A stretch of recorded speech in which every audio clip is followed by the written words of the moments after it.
Do you feel the vibes? Do you feel the vibes?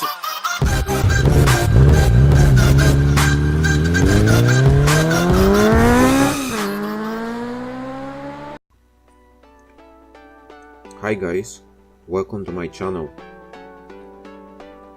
Today I want to talk a little bit about the project I'm starting. It is a 1990 Kawasaki KZ1000 and it is a police model.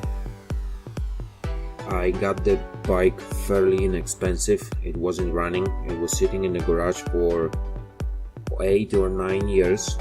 So after towing the bike to my garage, the first thing I did was cleaning the carburetors and reinstalling the carburetors back into the bike. I put freshly charged battery, but unfortunately after warming up it was definitely smoking. It was smoking from the cylinder 1 and 2, the left bank. So I knew it that we're definitely gonna have a bigger project. And that was the moment when, in matter of fact, I decided to document the whole process. Next step was removing the engine from the frame, removing head and cylinder block, and basically this is where the project's starting. What I would like to mention is also that everything is going to be done with limited space and limited tools.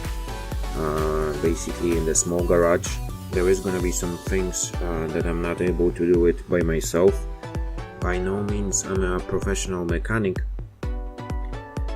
but I have a couple projects behind my belt. This is one of them, and that's the second one. If you're watching this, most likely you are in the middle of the project, or you're thinking about buying an old motorcycle and building one, restoring. There is going to be a lot of helpful information here. So this is pretty much it. I hope it wasn't too boring, and I hope to see you again. Take care guys.